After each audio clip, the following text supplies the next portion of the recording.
Idukki ഗജന park സമീപം അജ്ഞാത മൃതദേഹം കണ്ടെത്തി. കൃഷിയിടത്തിൽ ജോലിക്കായി എത്തിയവരാണ് അഴുകിയ നിലയിൽ ഏലത്തോട്ടത്തിൽ മൃതദേഹം കണ്ടെത്തിയത്.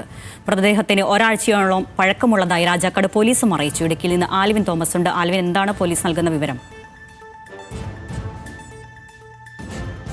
സമീപമാണ് 300 ഏക്കറിൽ അജ്ഞാത മൃതദേഹം കണ്ടെത്തിയത്.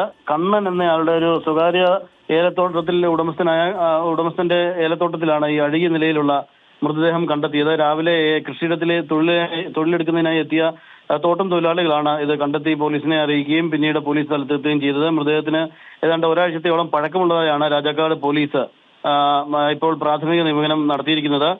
സ്ത്രീയാണോ പുരുഷനാണോ എന്നത് ഇപ്പോഴും തിരിച്ചറിയാൻ സാധിച്ചിട്ടില്ല. അഴുകിയ നിലയിലാണ് മൃതദേഹം ഉള്ളത്. മൃതദേഹം തിരിച്ചറിയാനുള്ള ശ്രമങ്ങൾ പോലീസ് ആരംഭിച്ചിട്ടുണ്ട്. വിവിധ പരിസര പ്രദേശങ്ങളിലെ വിവിധ പോലീസ് സ്റ്റേഷനുകളിലെ മിസ്സിംഗ് കേസുകൾ ഉൾപ്പെടെ പോലീസ് പരിശോധിച്ചു വരികയാണ്. ഇതിൽ കൂടുതൽ പരിശോധനകൾ ആവശ്യമാണ്. കാര്യം എവിടെ നിന്നുള്ള ആളാണെന്നുള്ളതിൽ ഒരു സൂചനയും ഇപ്പോഴും പോലീസിന് ലഭിച്ചിട്ടില്ല. അതുകൊണ്ട് തന്നെ സമീപത്തുള്ള പോലീസ് സ്റ്റേഷനുകളിലുള്ള മിസ്സിംഗ് കേസുകളാണ് ആദ്യമായി പോലീസ് ഇപ്പോഴും അന്വേഷിക്കുന്നത്. ഇപ്പോഴും ഒരു തുമ്പും ലഭിച്ചിട്ടില്ല. ആരുടേതാണ് മൃതദേഹം എന്നത് സംബന്ധിച്ചൊരു വിവരവും പോലീസിന് ലഭ്യമായിട്ടില്ല. ഈ ഘട്ടത്തിൽ വരുന്ന മണിക്കൂറുകളിൽ അതിന് വേണ്ട നടപടികൾ പോലീസ് സ്വീകരിച്ചു വരികയാണ്. രാജാക്കാട് പോലീസാണ് തുടർ നടപടികൾ സ്വീകരിക്കുന്നത്. അറിഞ്ഞോ?